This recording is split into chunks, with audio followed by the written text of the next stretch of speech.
नमस्कार बच्चों, आज हम कक्षा 4 का हिंदी भाषा सेतु लेके आए हैं, जिसमें आज हम पाठ 4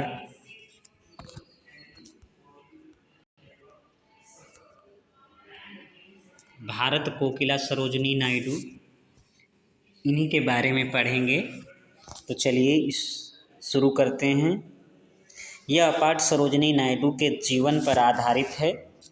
सरोजिनी नायडू का बचपन में पुस्तकों के प्रति प्रेम, उनकी पढ़ाई तथा स्वतंत्रता संग्राम में उनका योगदान सभी इस पाठ में वर्णित है। श्रीमती सरोजिनी नायडू पहली महिला थी जो भारतीय राष्ट्रीय कांग्रेस की अध्यक्ष चुनी गई। वे स्वतंत्र भारत की पहली महिला राज्यपाल भी थी। वे जो है स्वतंत्र भारत की पहली महिला राज्यपाल भी थी। आगे, सरोजिनी नायडू का जन्म। सरोजिनी नायडू का जन्म 13 फरवरी 1879 को हुआ था। उनके पिता डॉक्टर अघोरनाथ चट्टोपाध्याय कई विषयों के विद्वान थे। कई विषयों के क्या थे? विद्वान थे। उनकी माता धार्मिक विचारों की महिला थी। धार्मिक विचारों की महिला थी। महिलाओं के लिए वे बहुत प्रेरक रही, यानी प्रेरणा का काम की। महिलाओं के प्रति किसका काम? प्रेरणा का काम या प्रेरणा देने वाली थी। बालिका सरोजिनी को बचपन से ही पुस्तकों से बड़ा प्रेम था। बालिका सरोजिनी को पुस्तकों से बड़ा प्रेम था। केवल 12 वर्ष की आयु में उन्होंने हाई स्कूल की परीक्षा उत्तीर्ण कर ली थी। हाई स्कूल की परीक्षा 12 वर्ष की उम्र में उसने क्या कर लिया था? पूरा कर लिया था। बचपन से ही कविता पढ़ने में उनकी विशेष रुचि थी। बचपन से ही कविताएं पढ़ा करती थी। वे गीत भी बहुत अच्छा, वो गाती भी बहुत अच्छा थे, यानी गीत का कार्य भी करती थी।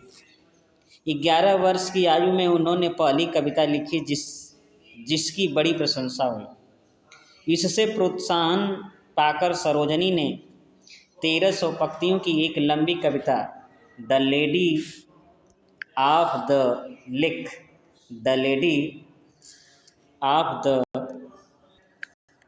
लेक लिख डाली। एक छोटी सी लड़की द्वारा अंग्रेजी में कविता लिखे जाने से लोग बहुत आश्चर्यचकित हुए। हैदराबाद के निजाम ने इससे प्रसन्न होकर सरोजिनी को छात्रवृत्ति देकर इंग्लैंड पढ़ने भेज दिया। इंग्लैंड में वे पढ़ाई के साथ साथ अंग्रेजी में कविताएं भी लिखती रही। वहाँ से लौटने पर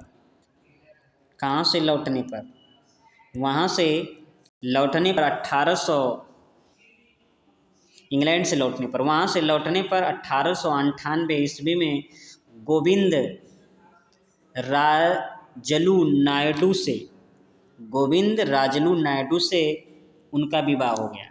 उनका विवाह किससे हो गया?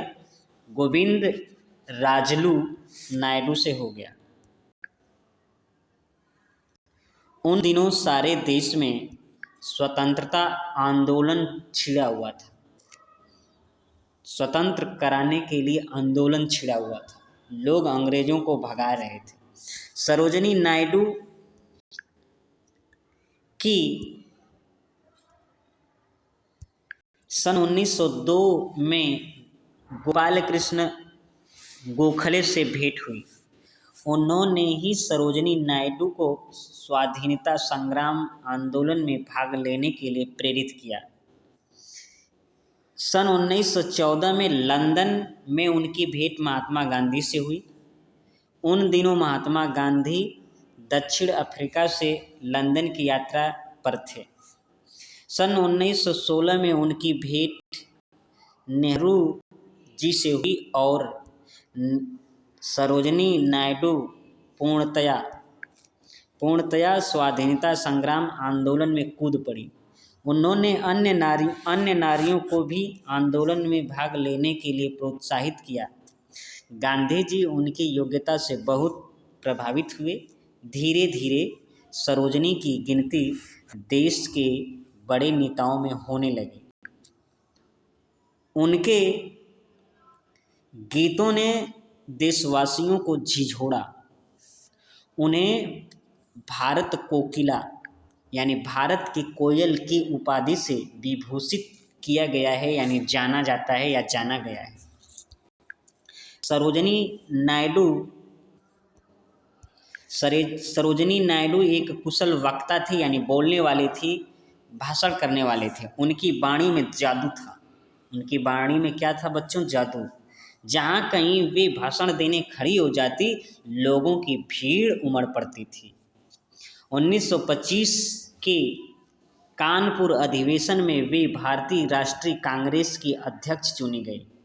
1925 ईस्वी के कानपुर अधिवेशन में वे भारतीय राष्ट्रीय कांग्रेस के अध्यक्ष चुनी गई। भारतीय महिलाओं में यह पद सबसे पहले सरोजनी नायडू को ही मिला था। 1930 के नमक सत्याग्रह और 1942 के भारत छोड़ो आंदोलन में वे गिरफ्तार कर ली गई। फिर आया 15 अगस्त 1947। 15 अगस्त 1947 का ऐतिहासिक दिन। देश स्वतंत्र हो गया। उत्तर प्रदेश का राज्यपाल बनाया गया। वे स्वतंत्र भारत की पहली महिला राज्यपाल थी। 2 मार्च 1949 को इस महान विभूति की जीवन लीला समाप्त हो गई, यानी उनकी मृत्यु हो गई 2 मार्च 1949 को। यद्यपि आज सरोजनी नायडू हमारे बीच नहीं हैं, फिर भी उन्होंने देश की सेवा की और स्वरचित कविताओं का मधुर स्वर में पाठ किया। इसके लिए वे सदैव याद किए जाएंगे, है कि नहीं? तो बच्चों, हमें भी सरोजनी नायडू की तरह बनना चाहिए। अतः ये पाठ यहीं पे समाप्त हो रहा है। ये शब्दार्थ दिए जा रहे हैं, इसको आप अपनी कॉपी पे राइट कर लीजिएगा। ये पाठ यहीं पे समाप्त हो रहा है। प्रश्नोत्तर लेकर के हम अगले दिन आएंगे। तब तक के लिए